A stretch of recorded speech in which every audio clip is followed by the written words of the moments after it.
que era só questão de ficar ligado na tomada, mas acho que isso não vai interferir em nada. Mas aqui na minha tela tá certinho, tá 18:03. Igual o meu. E daí, a gente tem 1 hora ou menos. Como que vocês organizaram? Geralmente é em torno de 1 hora, mas se você quiser falar mais ou menos, fica a seu critério.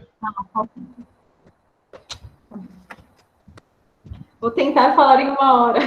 Tá. É Mas porque eu tô assunto, né? se Mas o é uma assunto coisa for bom, pode aumentar um pouquinho também. linda, né? Vamos ver se vai ter bastante pergunta. Sim. Já tem quantas pessoas? Agora tem 29. Mas sempre entra uns depois um pouco, mas E tiveram quantas inscrições? acho que as meninas falaram, não sei se foi em torno de 40, não tô lembrando. Vamos ver se elas colocam aqui pra gente. Legal. Elas falaram que teve 50. Sempre tem uns que pegam o link e depois também entram, né? Eu esquece também e chega depois. Nossa, eu já me inscrevi em tanta coisa que eu não assisti. É porque depende do dia também, né? Tem muita coisa legal, né? Vocês estão organizando muitas coisas interessantes, né? Tem, todo lugar tá tendo muita palestra por EAD, né? Mas Sim. acaba que às vezes por cansaço a gente deixa passar também. Mas vocês, por exemplo, tem algum. Vocês são um grupo de estudos, né? Isso não Sim. conta como hora, sei lá, tipo, alguma turma tem que assistir para contar ponto, para alguma aula, alguma coisa? Como é que é? Não, conta só como horas complementares para anexar na grade curricular, mas não é obrigado de tal matéria, não. É só para ser como se fosse uma palestra mesmo. Então, tem muita gente que acaba só assistindo porque conta horas, né, na complementar. E isso para vocês, sim, no final das contas faz uma diferencinha, né, a hora que tem que... Faz e também ajuda para residência, né? Mestrado, sempre conta um pontinho. Aí é legal. Daí agora eu vou começar a apresentação para já passar a palavra para você. Peraí. Ok, eu já vou deixar aqui na apresentação. Sim. Obrigada. Obrigado. Boa noite a todos. Vamos iniciar mais um encontro do JetPoa. Lembrando que os microfones e câmeras deverão permanecer desligados e as perguntas podem ser feitas no chat durante a palestra e ao final vamos repassar para a palestrante. Quem quiser rever a palestra do encontro passado, amanhã vamos disponibilizar no nosso canal do YouTube. E ao final da palestra vamos enviar o link da chamada de hoje para a emissão do certificado de vocês. Hoje a nossa palestrante... Hoje a nossa palestra será sobre fraudes em pescados e como evitar, com a médica veterinária Renata Miranda de Carvalho, graduada pela Universidade Estadual de Londrina, e que trabalha como agente de inspeção de produtos de origem animal, no Ministério da Agricultura, Pecuária e Abastecimento, o MAPA. Agora eu passo a palavra para a professora Renata iniciar a palestra. Boa noite a todos. Muito obrigada pelo convite, o pessoal da UFG. Espero que todos gostem, aproveitem, né? E que seja produtivo para nós essa noite. Qualquer dúvida, vocês vão passando aí para o pessoal, que depois no final eles vão passar todas as perguntas para mim. Então vamos lá, né? Fraude no pescado. A gente está na Semana Santa, um momento que está todo mundo mais propício a comer o pescado, né? Então vamos lá. Primeiro a gente vai entender quais são os tipos de fraude que podem acontecer no pescado. Então, pode ser por adição de água, tem glaciamento, peso não compensado, adição de substâncias, polifosfato, por exemplo, peixe descongelado sendo vendido como fresco, né? Então, se congela, depois descongela e fala que é fresco ou resfriado. Retirada de partes do pescado para fazer com que ele pareça mais fresco, né? Então, para disfarçar a falta de frescor. E trocas de espécies, que é aqui a gente às vezes pensa mais, né? Comprar gato por lebre. Então, a gente vai falar um pouquinho sobre adição de água, glaciamento ou peso não compensado. Então, o que é o glaciamento ou glazing? Então, ele ocorre após o congelamento por imersão ou aspersão em água, entre 1 a 3 graus Celsius durante 5 a 10 segundos. Esse glaciamento, ele é uma proteção do peixe para que não ocorra um ressecamento, deterioração oxidativa, perda da cor, né? Então, você melhora o tempo de prateleira desse produto, ele fica mais bonito e ele fica mais...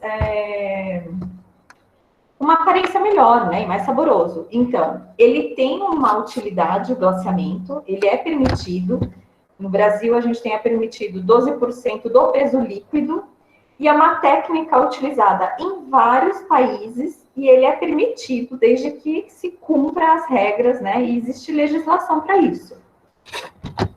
Aqui a gente está vendo, né, o controle que deve ser feito, então deve ter uma pesagem antes do glaze e após o glaze. Então a gente está vendo aqui fotos, né, do pescado passando por um túnel de congelamento, e aqui ele sai com o glaze. Então, às vezes, é um chuveirinho que a hora que sai do freezer, essa aguinha é como se fosse um chuveirinho, e aí ela forma uma casquinha, uma membrana, como se fosse uma película, né? Uma segunda embalagem. E aí se faz o controle pós a pesagem. Aí, como que a gente vai ter os controles, né? Como que a gente vai fazer o controle desse glaze, para que não haja fraude? Então, a empresa tem que ter no autocontrole dela o monitoramento, os registros, vai ter que controlar tempo, temperatura dessa imersão, né, ou o controle da água, e a verificação da qualidade do glaseamento. Então, o controle de qualidade vai ter que estar sempre em cima para pesar isso. Então, numa empresa idônea, esses controles vão fazer com que não exista fraude. E a gente, como fiscalizador ou como auditor, no caso, de repente, alguém vai fazer uma auditoria numa empresa, então essas coisas que devem ser observadas. Se eles estão controlando esse glaze. Quais são as causas, né? Por que isso pode virar uma fraude, né? Pela ausência de controle da matéria-prima, ausência do controle do processo, né? Excesso de tempo de imersão na água gelada, várias passagens pela imersão, não desconto proposital do peso da água no peso líquido final do pescado. Então, o glaze, ele não é descontado. Quando a gente olha lá, 800 gramas de filé de peixe congelado, quando eu descongelar aquilo, aquela água que sai, ela não tem que fazer parte do meu peso. Então, se eu pesar ali, ele tem que ter um pouquinho mais. Então, se eu posso ter 12%, né, eu vou ter que ter uns 900 gramas ali de peixe, né, no saco, para ter certeza que tem a água do glaze, do gelinho que está em cima do peixe para proteger o peixe, mas eu não estou pagando por essa água. Então, são coisas importantes. Como que é a fiscalização disso, né? Ela é institucional, por quê? Porque tem uma parte do mapa que fiscaliza dentro das indústrias, né? Industrializando das indústrias que tem CIF, na reinspeção dos produtos importados e na coleta no comércio varejista. E o Inmetro, que também faz coletas no comércio varejista e tem uma normatização para isso, né? Então, o Inmetro tem a portaria 485 de 2019, que fala sobre esse glaze. E tem até uma metodologia, enfim, que inclusive é um pouco diferente da do mapa, mas também tem esses dois órgãos fiscalizando isso. As normas e orientações do Ministério. Então, dentro do Ministério, a gente tem algumas legislações, né? A Lei 1283, o RISPOA, que é o Decreto 9.013, e as suas alterações, inclusive a gente teve uma alteração agora em agosto de 2020, bem importante. A Lei 7.889, a Instrução Normativa de 22 de 2005, que fala sobre rotulagem, que fala essa questão de peso líquido e etc., que foi alterada e retificada agora pela IN 67, agora em 2020. E a instrução normativa número 30, que fala sobre o método de análise do glaze, e a instrução normativa 21, de 2017, que é o RTQ de peixe congelado. Então, lá também vai te falar que quantos por cento de glaze, que no caso é 12%, enfim. Então, a gente tem as legislações para tentar proteger o consumidor. Quais são as dificuldades operacionais para fiscalização, né? Para que as indústrias ou as que não são idôneas tentem e consigam fraudar. Então, a gente tem a nossa inspeção hoje por análise de risco, então ela é periódica. Então, pode ser que naquele período que a gente não esteja no CIV possa acontecer algum problema.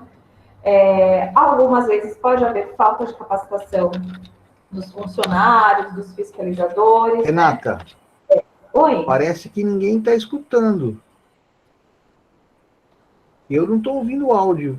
Alguém está ouvindo? Aqui o áudio está normal. Às vezes é o computador do senhor, não sei. Aqui também está normal. Mas alguém não está ouvindo?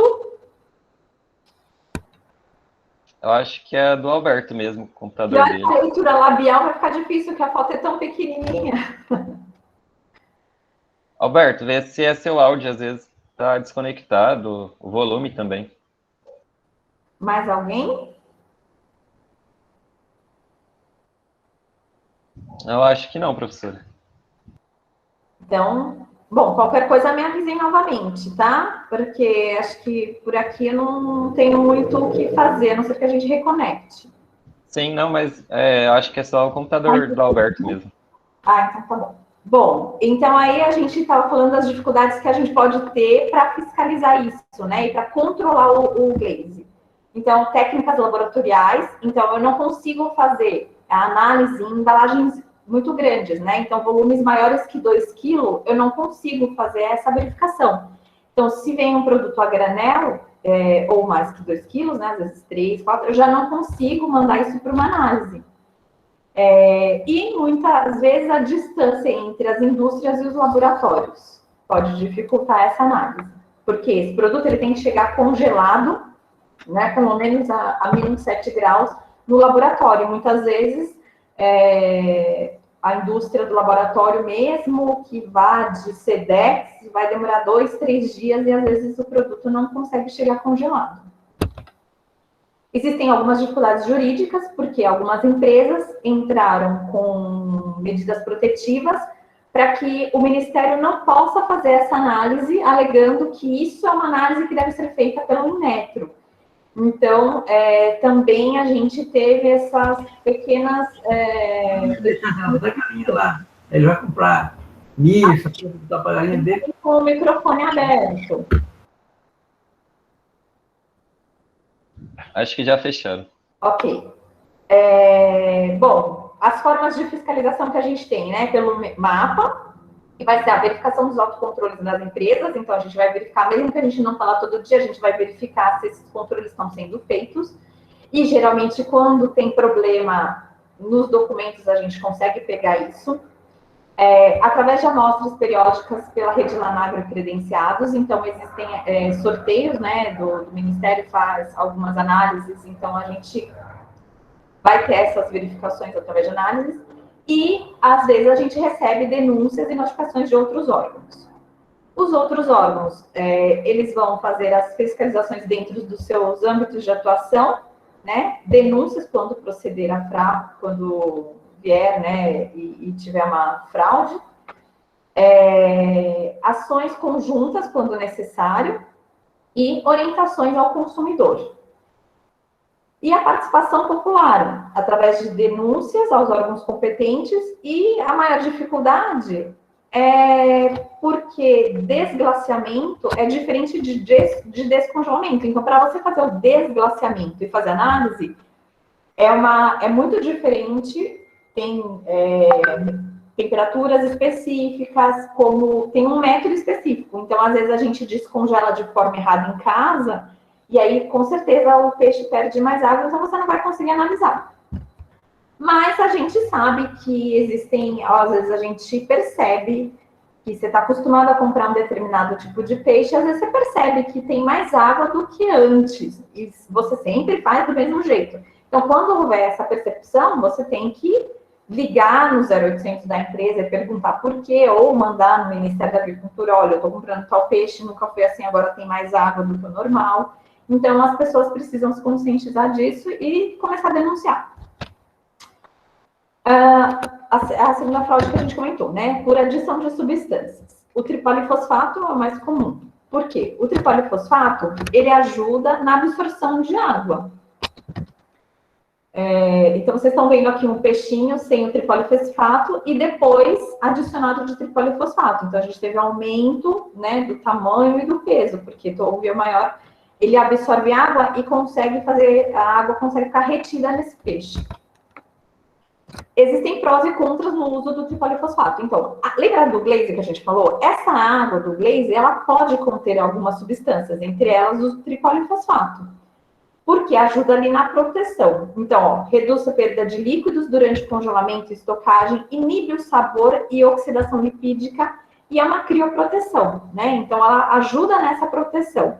Ela tem uso permitido no Brasil, né? Na água de glaciamento, através dessa resolução de número 4 de 1988, e existe um limite, né?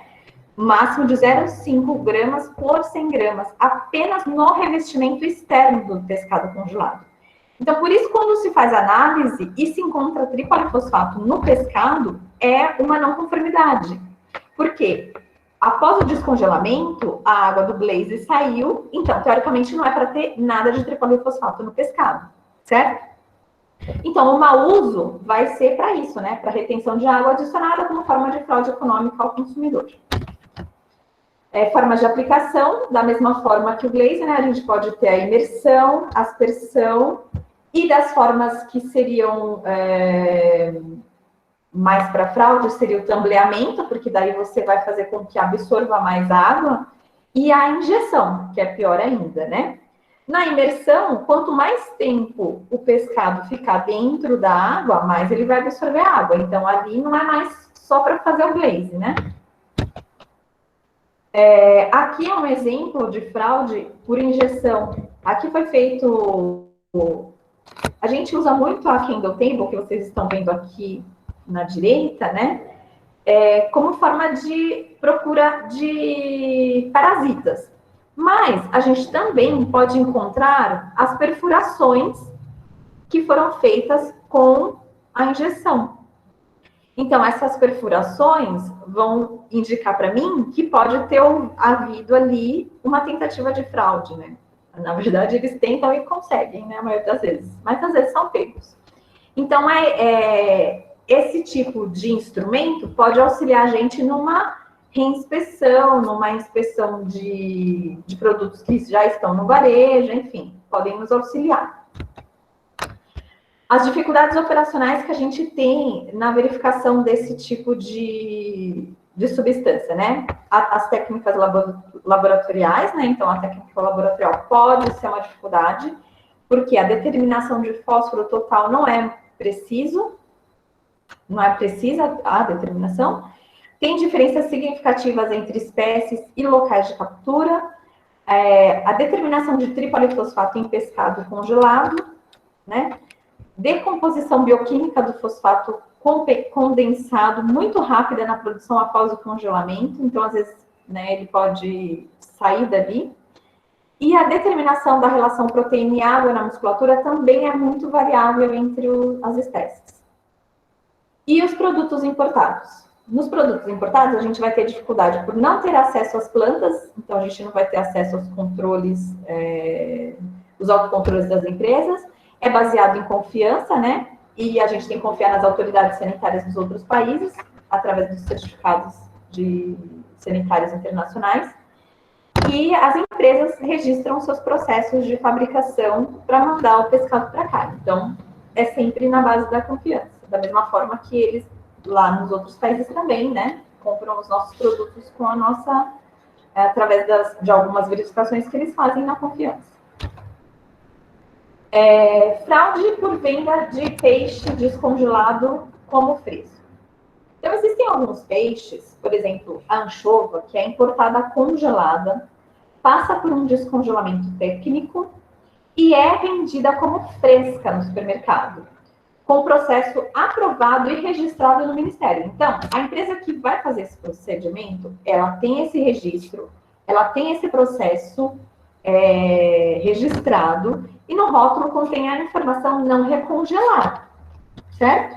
Então, aqui a gente está mostrando uma foto cedida pela Samara Sanches, que também é veterinária, de um descongelamento técnico. Então, eu tenho uma câmara com temperatura controlada, de uma forma controlada, para eu não ter problemas de variação grande de temperatura, perda de água, perda de qualidade. Fraudes por retirada de partes para disfarçar o frescor. Então, como a gente verifica o frescor do peixe? Olha os olhos para ver se tá inteiro na cavidade, se não tá fundo, se não tá opaco. Olha as escamas para ver se não tá soltando. Então, dessa forma eu vou tirando, tiro a cabeça, tiro a pele, deixo só. Então, às vezes você vai deixando o peixe, você começa vendendo inteiro e no final você vende o filé, mais ou menos, né? Para tentar disfarçar isso. Por exemplo, aqui, uma foto cedida pelo professor André Medeiros, onde foi retirada a pele da lula, né? Para disfarçar a falta do frescor. E a fraude que é mais comentada, né? A fraude por troca de espécies. Bom, primeiro, esse tipo de fraude é um problema mundial, né? Não é um problema do Brasil isso, né? Então, ocorrências tem as substituições de espécies, as misturas e as nomenclaturas e denominação de venda. Então, às vezes, tem um peixe lá, sei lá, chega uma época que as pessoas querem comprar sardinha, e aí não tem aquela sardinha que eu quero, então eu ponho outro peixe e chamo de sardinha.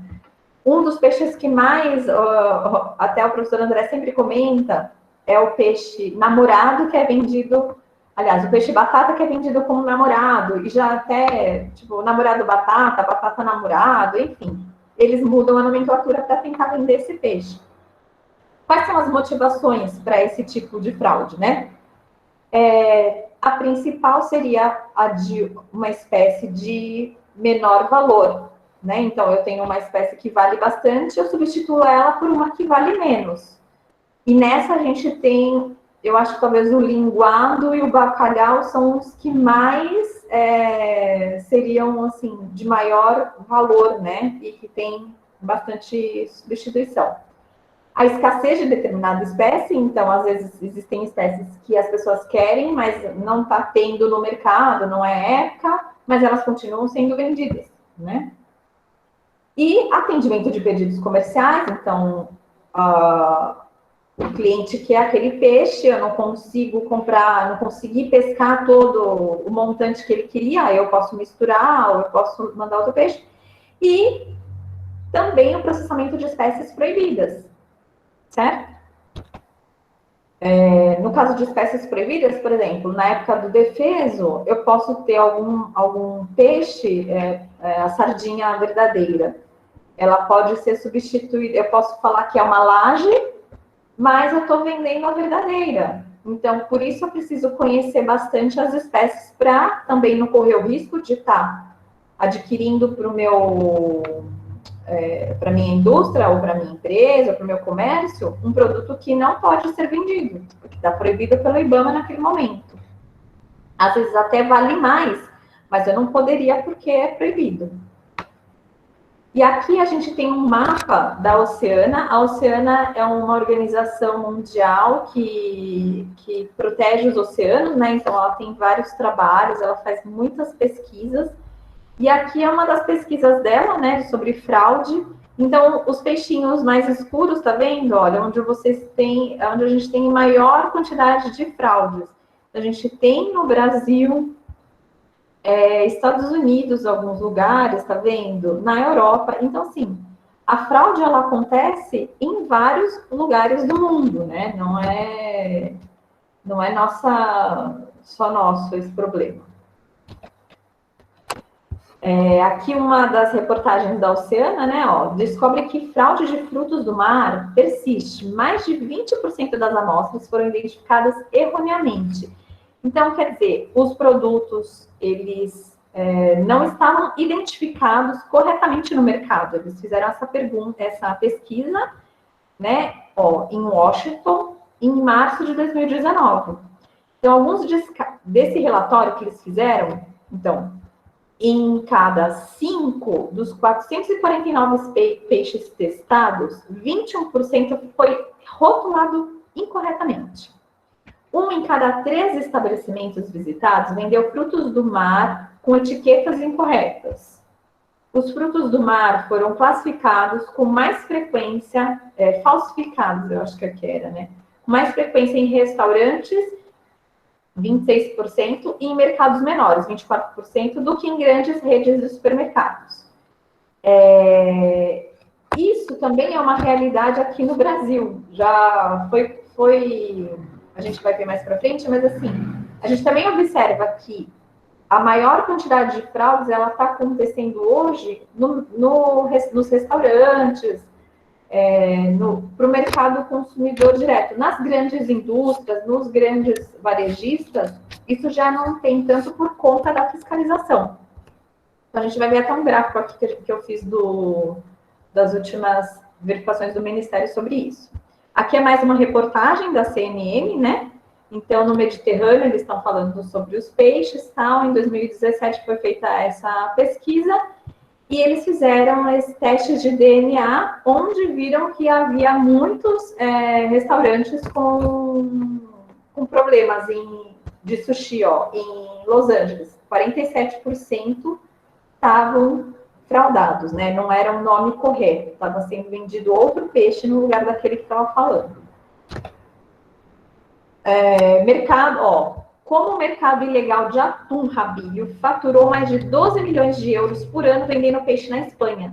Então, a fraude, ela é muito rentável, né? Então, aqui, a Europa coordenou uma operação internacional, Tarantelo, conduzida pela Guardia Civil, né, espanhola, então deve ser a Polícia Federal de lá, e eles apreenderam mais de 80 mil quilos de atum, né? Então, assim, e é uma rede de tráfico que tem, eles estão falando em valores superiores a 2,5 milhões de quilos por ano. Então, é muito dinheiro, né? E vários casos de intoxicação foram detectados devido às condições insalubres nas quais os peixes foram armazenados. Então, além de fraudar, eles também armazenam de qualquer forma. Canadá, uma pesquisa da Oceana no Canadá também verificou fraude. Então, a gente pensa um país, né, de primeiro mundo, ainda assim, 44% das amostras foram rotuladas erroneamente, né, de forma incorreta. Aqui no Brasil, a gente tem algumas reportagens, né? Então, a gente tem uma operação do Ministério da Agricultura que se chama Semana Santa, a operação da Semana Santa do Ministério. Ela foi iniciada, acho que em 2014, se iniciou essas operações por conta da quantidade de fraudes.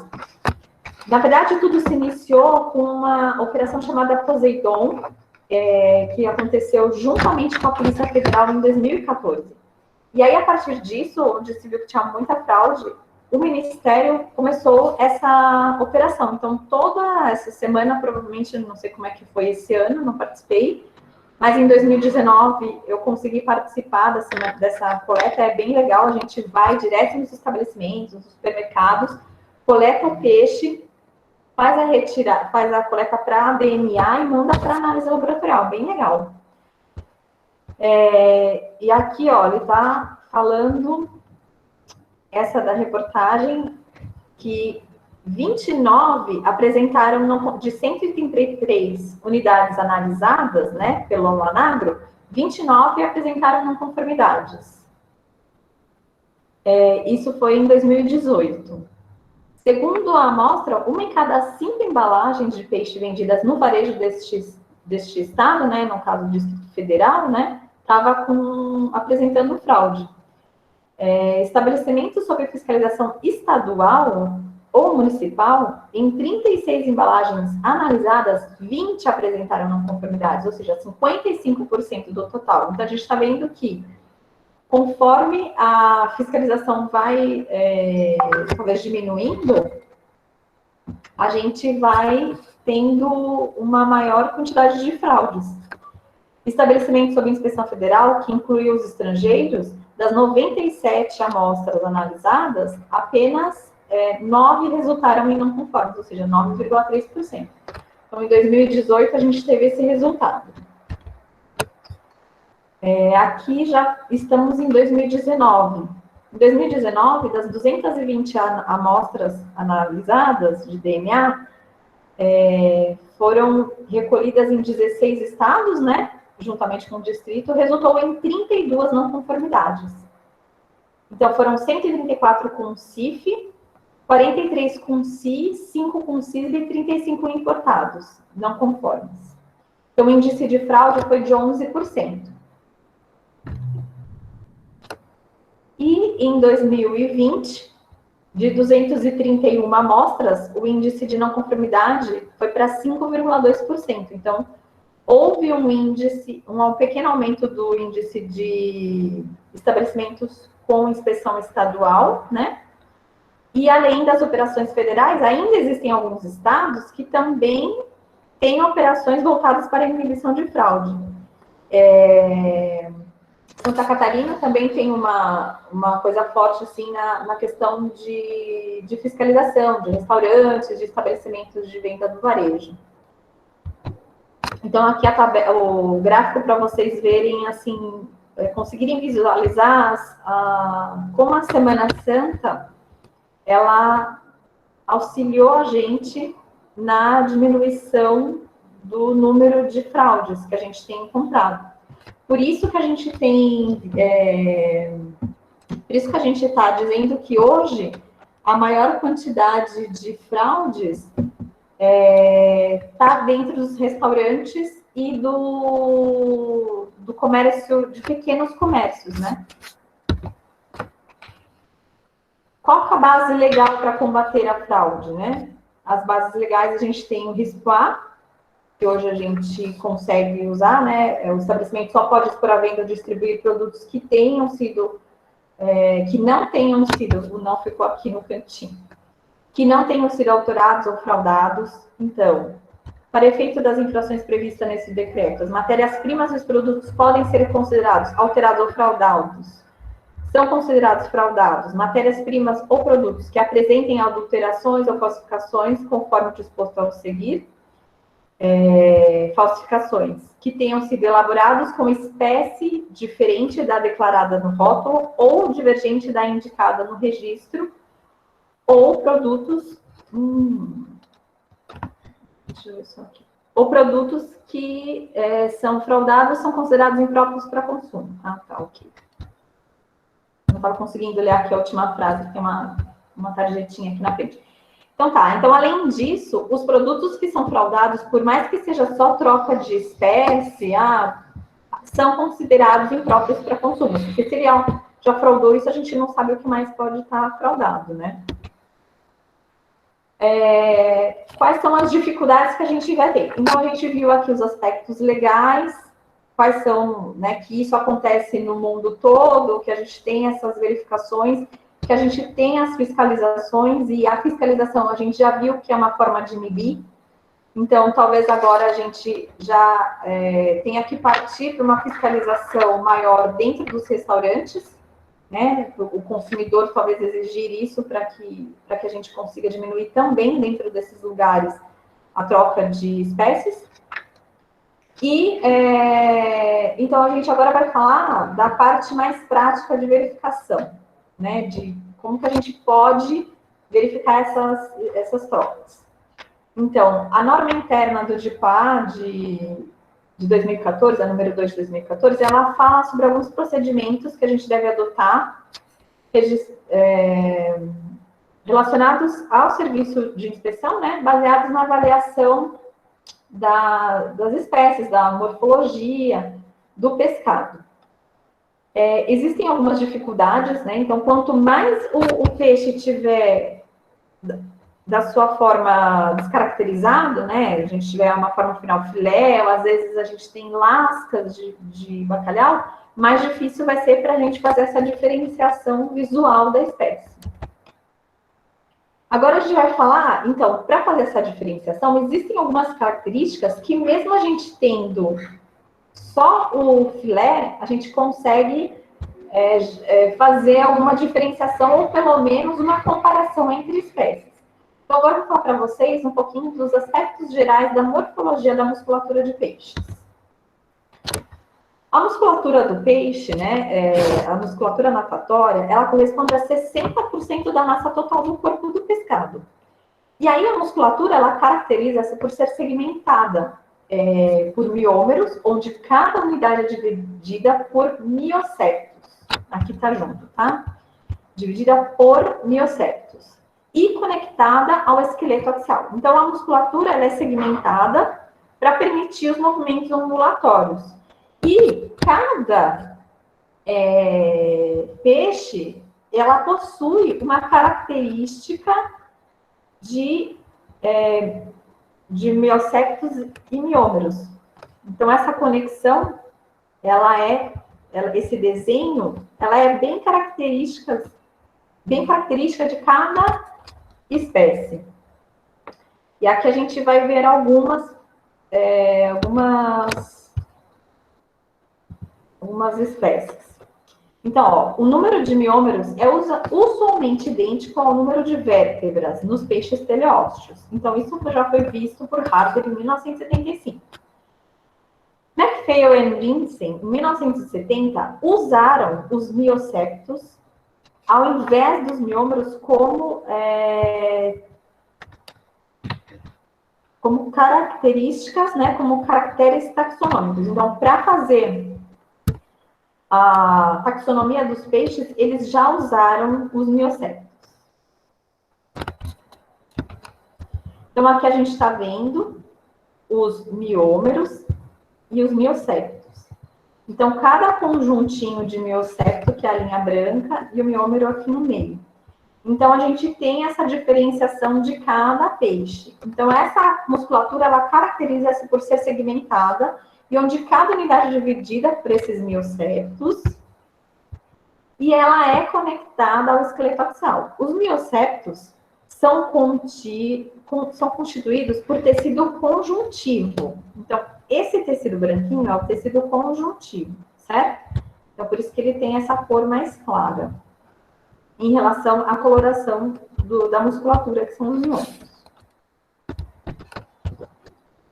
Aqui, ó. Através da inspeção visual da face lateral dos filés, após a remoção da pele, que podemos avaliar as particularidades da conformação dos miômeros e miocéptos de cada espécie. Então, aqui no detalhe do filé, a anotação das estruturas elementares para iniciar a avaliação do circuito dos miômeros e miocéptos. Septo horizontal, miômero e miocépto. Então, aqui a gente está vendo, ó, o septo horizontal, está bem no meio da coluna, os miômeros e os miocéptos. Então, aqui é um filé. Essa foto, ela foi retirada da nossa norma interna. Tá? Professora, Oi? pode apertar esse botão ocultar, que essa barra some. Aí dá para apresentar melhor. Eu fiquei com medo de apertar e sumir tudo. Mas é tranquilo. Obrigado. Obrigada. Melhor não apertar nada, né? Vai que some. Então, vamos lá. Então, aqui a referência é da IN 29 de 2015, na norma interna 2 de 2014, do tipo A, e da norma interna 1 de 2016, do tipo A. Aqui, mais uma vez, né? Mais um desenho dos circuitos. Então, vocês estão vendo que eles são diferentes. E eles vão mudando no comprimento do filé. Então, aqui, ó, o circuito dos miômeros, isso tudo está dentro de um manual que eu vou passar para vocês no Ministério. Esse manual, ele está disponível na internet para todo mundo. Quem trabalha com pescado tem que andar com isso debaixo do bolso, debaixo do braço, né? No bolso, debaixo do braço. Para estar sempre consultando, porque vocês viram, não é fácil, né? Então, aqui a gente tem que conhecer a conformação. Então, aqui tem um desenho de cada circuito de cada espécie. Então, a gente sempre tem uma comparação, né? Quando a gente compara, fica um pouco mais fácil. Outra coisa que a gente também analisa é a presença ou a ausência do perimísio, certo? Então, aqui, a presença do perimísio, né? O perimísio presente, a ausência ou resquícios de perimísio. Na verdade, aqui a gente tem resquícios, né? Então, a gente não tem o perimísio completamente, tem alguns resquícios. E a ausência total de perimísio. Então, aqui, aparentemente, pode ser um filé de merluza. Aqui a polaca, que tem resquícios, né, de perimísio. E a ausência de tecido conectivo. O tecido conectivo também é uma forma de diferenciar. E aqui a ausência, geralmente o filé de linguado, ele é assim. A ausência de perimísio, ele é bem limpinho e limparinho. Então, é isso. Ainda sobre a musculatura, há 3 tipos de musculatura nos peixes. As fibras brancas, as vermelhas e as rosas. As musculaturas vermelhas, ela é lenta, encontrada na região da linha lateral e principalmente superficial, correndo paralela ao longo do esqueleto axial. A musculatura branca, é chamada de rápida, ela é mais profunda do que a vermelha, ela tem capacidade de rápidas contrações e permanece inativa na maior parte do tempo. E a musculatura rosa, ela é intermediária entre a vermelha e a branca. Bom, apesar da gente ter as dificuldades, né, de identificar a espécie, com esses aspectos morfológicos remanescentes do produto final, para muitos casos é possível evidenciar que houve a substituição propriamente dita. Então, aqui a gente tem uma foto onde a gente tem um panga, um alabote curvo e uma polaca do Alasca. Então, quando a gente compara as espécies, né, a gente consegue identificar pelo menos que não é aquela espécie. Então, aí, ó, a inspeção comparativa é a maior ferramenta existente na fiscalização em loco. Então, ela deve ser aplicada para detectar as substituições. Né? Ela permite focar as coletas de amostras de lotes com suspeita ou evidência de substituição para a confirmação laboratorial da substituição. Em alguns casos, permite identificar a espécie envolvida na substituição. Então, a gente tem aqui uma merluza e a gente tem aqui uma brocha. Então, às vezes, pode ser que tente-se fazer um corte para trocar uma pela outra. Mas, através dessas verificações que a gente consegue fazer, a gente consegue olhar e falar, não, isso não é merluza. Pode ser que você não consiga afirmar que é brocha, mas você consegue dizer que não é merluza. Aqui, ó, a gente tem uma merluza, onde a gente vê o miosepto dela. E aqui uma polaca do Alasca. Então, assim, é bem difícil, né? Parecem muito semelhantes, mas a gente tem que fazer a comparação. Aqui a gente tem um linguado, que é uma das espécies que é mais substituída. E aqui a gente tem um panga, onde vocês estão vendo que aqui o linguado, ele não tem resquício nenhum de perimísio, ele é bem claro. Aqui nessa foto a gente não consegue observar, mas eles têm, geralmente, algumas... Parece uma franjinha aqui do lado do filé. E aqui já temos um panga que ele foi tentado recortar, né? O linguado, não sei se vocês já viram, ele é bem chato, assim, porque ele... agora me fugiu o nome da espécie dele, né? O nome científico. E ele fica submerso, né? Direto na areia. E aí os olhinhos dele são todos para um lado só. Então é como se fosse um peixe chato, digamos assim. Aqui, ó, cerradinho aqui que eu falei. Essa foto também não tá muito boa, né? É na região da espinha dele. Então aqui a gente tem mais uma foto de um linguado. Aqui foi cedida pelo professor André Medeiros, onde a gente tem essa curvatura e outros tipos de filé. Então, vocês conseguem observar que não tem a curvatura, até pode ser uma tentativa, a cor do filé, né? Aqui não dá para enxergar muito bem os miômeros e miocéptos, mas talvez mais de perto, pessoalmente, a gente consiga observar a diferença. Ó, presença de perimísio, né? Então, não já consegue descaracterizar de um linguado. A sólea também é usada para substituir, então você vê que o miocépto dela parece mais escuro aqui, né? E ela mais amarelada. E o recorte dela também parece mais achatado. Então, você vê que tem que fazer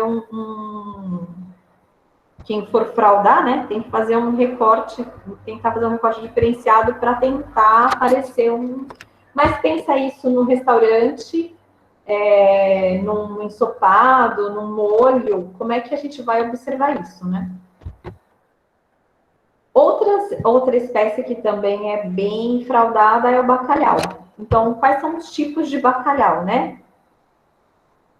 Aliás, o ling, o site e os zarbo, eles não são bacalhau, primeiro, né? Desculpem a falha aqui na foto, mas hoje já não se usa mais esse termo tipo bacalhau. Desde 2019, com a nova nomenclatura e com o RTQ de peixe salgado, foi retirada essa possibilidade de usar tipo bacalhau, tá? Então, não existe mais esse tipo bacalhau. Então, ou é bacalhau ou é peixe salgado.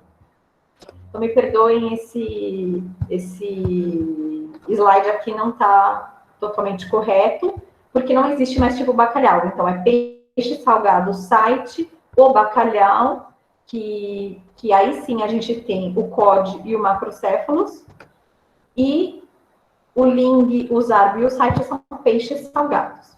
Então, aqui a gente consegue diferenciar através das nadadeiras, né, do rabo aqui.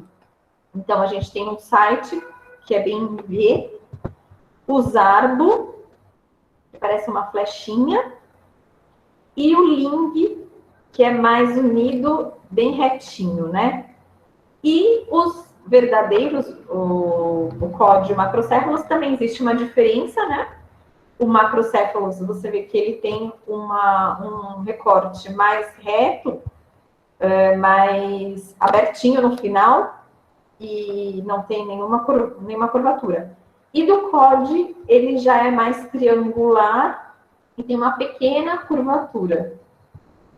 Então, a gente, estando com o peixe inteiro, é mais fácil de verificar, né? Mas em lascas, daí já fica mais complicado. Daí a gente tem que partir para o DNA.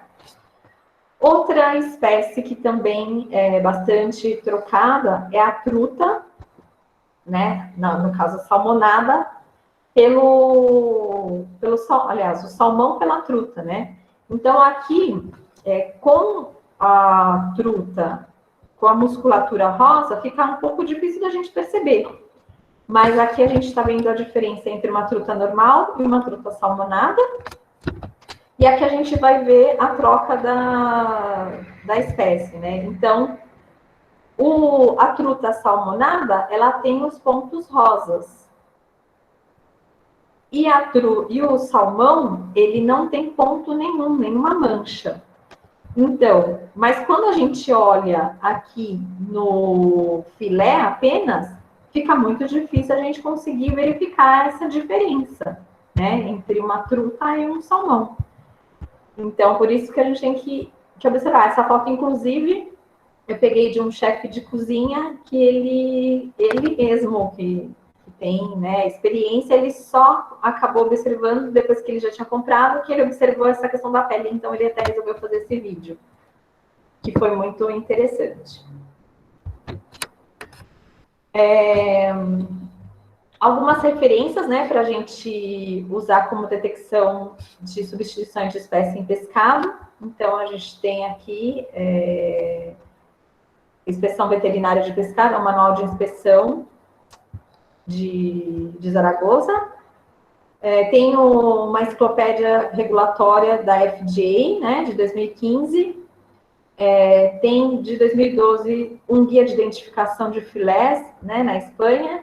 De 2016, a gente tem do Ministério da Agricultura um manual de inspeção para identificação de espécies e peixes e valores indicativos de substituição em produtos de pesca e aquicultura, que é esse manual aqui, que eu falei para vocês.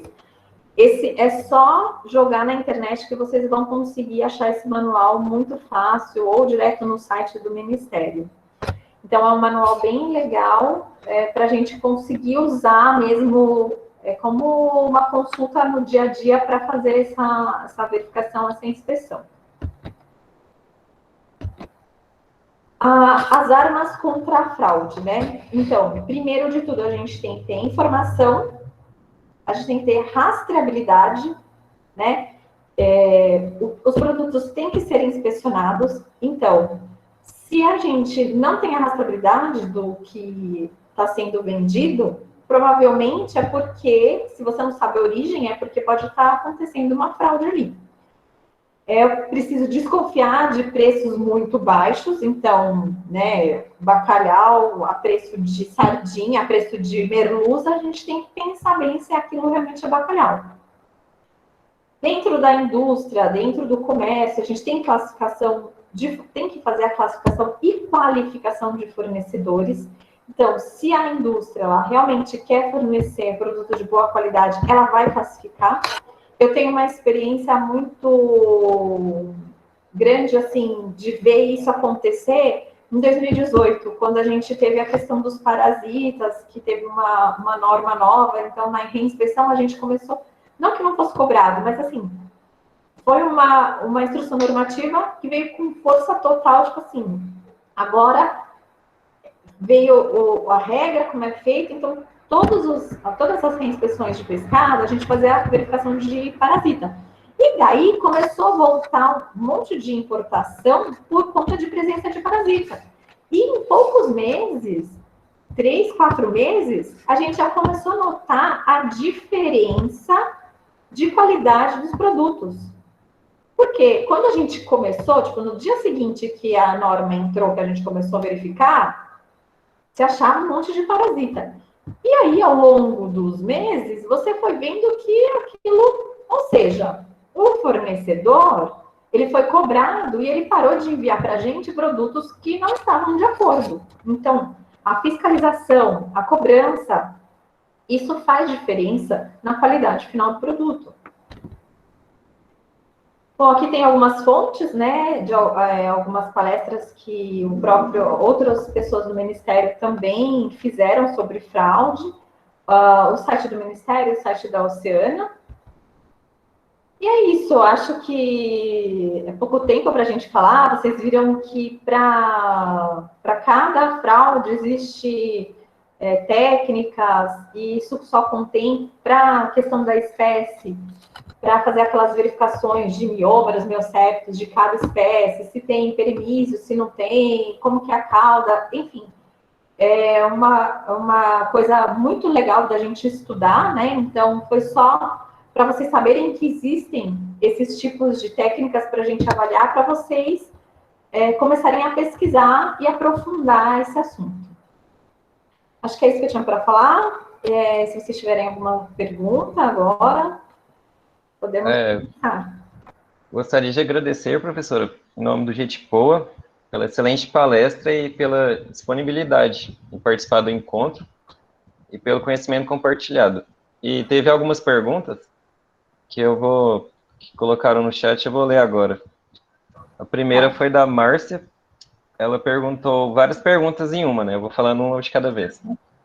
Não existe aproveitamento condicional de pescados? A primeira foi essa.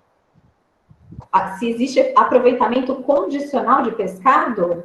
Sim, existe. como... Por exemplo, se for em relação à fraude, não.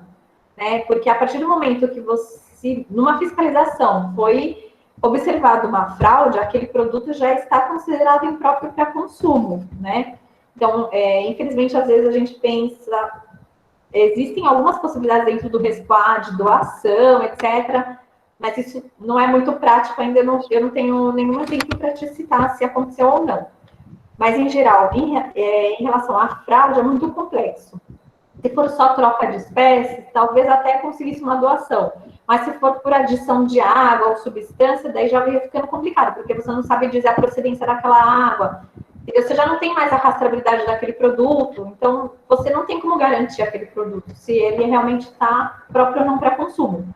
Mas existem, no geral, o que seria um aproveitamento condicional? Se você consegue...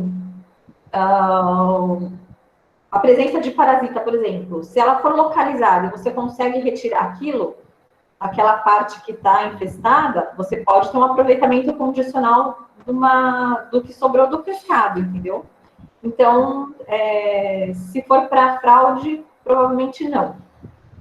E daí ela complementou, é proibido fazer a retirada das partes para comercializar. Como exemplo, no supermercado, quando se observa nas ilhas, sendo comercializado filé de camarão, é porque foi feita a retirada para disfarçar o frescor? Então é fraude?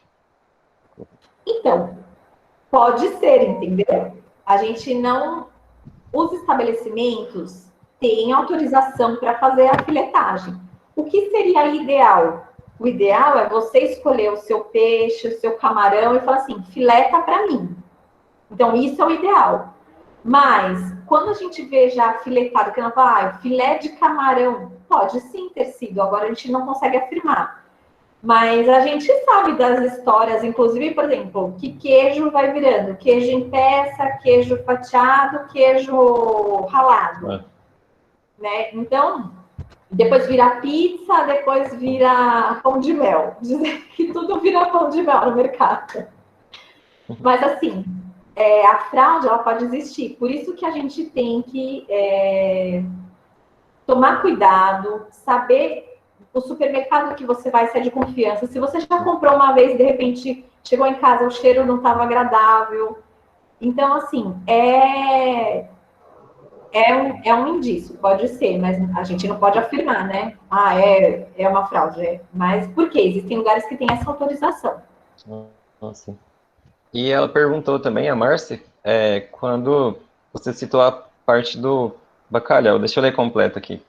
Então, nas etiquetas de venda dos supermercados, que vem na especificação peixe salgado tipo bacalhau está cometendo fraude e lesando o consumidor? Me refiro às etiquetas porque nem rótulo o produto apresenta. Isso, hoje, isso, assim, não é muito velho, mas também não é tão novinho assim, né? Acho que é 2019 que proibiram o uso do tipo bacalhau. Então, na verdade, assim, pode ser considerado uma fraude, é um erro de rotulagem, né? É um erro de rotulagem, então, isso, com certeza, se for pego por um órgão fiscalizador, o estabelecimento vai ser punido, né? O produto vai ser recolhido. Se não houver condições de reetiquetagem, ele provavelmente vai ser jogado fora, né? Vai ser descartado, porque não tem a possibilidade de rotular novamente. Dentro dos estabelecimentos de comércio varejista, os produtos, a maioria deles não são rotulados, são etiquetas, mas as etiquetas, elas exigem algumas informações obrigatórias. Então, ele tem que ter lá o estabelecimento de origem do produto, ele tem que ter peso, ele tem que ter a data de que foi pesado, ele tem que ter o lote de origem desse produto, que realmente, na maioria das vezes, a gente não observa. Mas nós, como formadores de opinião, porque nós somos a parte técnica, né, da população, a gente tem essa obrigação. Eu sou a maior enchedora de saco de gerente de supermercado, porque não adianta, a gente tem olho clínico, e a família da gente começa a ter. As minhas tias já chegam, olha, isso daqui não pode estar linguiça junto com mussarela, como assim? Sabe? Então, assim, a nossa família também acaba aprendendo e acaba sendo um fiscalizador. A minha mãe fala, nossa, fui no mercado, tinha coisa fora da geladeira naquelas negócio com gelo, tipo, Danone no gelo, Renata, pode isso? Eu chamei o gerente, não sei o quê, eu falei, isso mesmo, pode chamar. Porque a gente é formador de opinião, né? Então, rotulagem em supermercado, que são etiquetas, muitas vezes, quanto menor o supermercado, mais errado ainda vai estar. Certinho. E tem mais pergunta, essa é da Thaís Fernandes. Eu gostaria de saber se existem análises moleculares padronizadas pelo Ministério para identificação de espécies. Tem mais. Então, dentro do Ministério, existem, o Laboratório de Goiânia, inclusive, faz. Inclusive, teve uma palestra há pouco tempo atrás, pelo Suasa, se vocês quiserem assistir, foi bem focada em troca de espécies, e foi o fiscal Rodrigo Mabilha e o professor... Ai, meu Deus, me fugiu o nome agora do professor. E um professor que fala muito da parte de genética, de DNA, de análise molecular. Tá bem interessante. Mas dentro do Ministério, sim, tem o laboratório, agora é LFDA, que chama, né? Que era, antigamente a gente falava lá na Agro, que faz essas análises de DNA. Legal. E ela perguntou também se o manual de inspeção para identificação de espécies de peixes pode ser utilizado como um RTIQ para as diferentes espécies comercializadas. O manual... O RTIQ é uma coisa. O RTIQ a gente tem para produtos. Então, por exemplo, para peixe congelado, para peixe resfriado, para mussarela, para hambúrguer.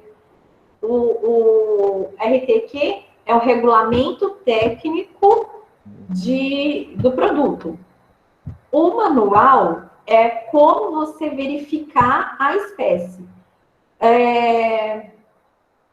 Eu não sei, na minha opinião, não tem um regulamento técnico para cada espécie, entendeu? Existem as características morfológicas de cada espécie que a gente tem que saber. Então, como eu vou diferenciar a vaca da galinha, né? Ou dentro de uma coisa muito esdrúxula isso, né? Mas, por exemplo, dos bovinos, tem cada espécie. Eu sei que tem o Nelore, tem o zebuíno. No pescado, infelizmente, são milhões de espécies. Né? E às vezes a mesma família tem várias espécies ali que podem ser trocadas. Uma vez tem valor mais econômico maior do que a outra. Então, o pescado realmente é muito difícil. A gente ouve falar que tem gente que faz de carne de peixe, faz a ostra lá, faz o bom. Sim. Eles inventam. A gente come casquinha de siri. Bolinho de bacalhau. O negócio está tudo desfiado lá dentro. Então, assim, o que a gente precisa é ter fiscalização. Porque, ok, você quer chamar bolinho de bacalhau e fazer com merluza? Você fala bolinho de merluza ou bolinho de peixe salgado, né? Então, venda para o seu consumidor o que você realmente está fazendo, né? E não tente ganhar em cima disso. Então, para isso, a gente precisa, infelizmente, de fiscalização. E também tem mais uma pergunta da Márcia. Ela perguntou se existe algum teste que pode ser feito a nível de plataforma para detectar a presença de histamina em pescado. Em caso afirmativo, você poderia recomendar algum teste? Existem vários testes rápidos para histamina. Eu até tenho numa outra palestra, eu até teria o nome de um deles, mas depois, se ela quiser entrar em contato, eu vejo alguns lugares que usam. Mas ela também encontra fácil. Tem 2 ou 3 marcas que eu sei que o pessoal usa mais, assim. Mas existe, sim, um teste rápido. Ele detecta, tem um que eu sei que, numa das empresas que eu vou, eles usam, que ele detecta até 50, quer dizer, a partir de 50 miligramas. Então, até 50 ele não detecta, e mais de 50 ele não sabe dizer se tem 50, 100 ou 200, mas ele fala que tem mais de 50. Aí, a partir daí, que é o limite da empresa, né, que é o PCC da empresa, ela vai determinar se aquele lote vai ser rechaçado, ou ela vai mandar para uma análise laboratorial mais aprimorada para garantir realmente se tem mais de 100, que é o permitido, enfim, é isso. Mas existem, sim, testes rápidos de estamina. Inclusive, ele pelo menos nas empresas que têm inspeção federal, ele é de uso obrigatório. Ou você tem que mandar para o laboratório, pelo menos dentro do seu programa de autocontrole, quantas vezes você vai fazer isso, como que você vai controlar essa estamina, porque tem que fazer parte do seu HACCP. Então, essa análise tem que ser feita. Sim, obrigado. E tem mais uma da Thaís. Existe algum tipo de análise para avaliar a adição de polifosfato nas embalagens de pescado congelado? Tem análise de tripolifosfato, que, como eu já disse, né, tem às vezes, devido ao tempo, a oxidação e tal, às vezes você não consegue pegar, né? E também, como análise de fósforo, às vezes você não tem uma garantia muito boa, mas tem análise de tripolifosfato que a gente manda para, quando faz coleta de pescado congelado, a gente manda para análise, para analisar esse produto, esse componente. Professora, a Márcia pode repassar seu e-mail para ela tirar as dúvidas? Claro, é renata.mcarvalho@hotmail.com. Tá, a gente vai colocar no chat para ela... Eu nem sei se eu consigo digitar alguma coisa aqui. Eu acho que tem que tirar a apresentação hoje. Todos. Ainda. Aqui, ó.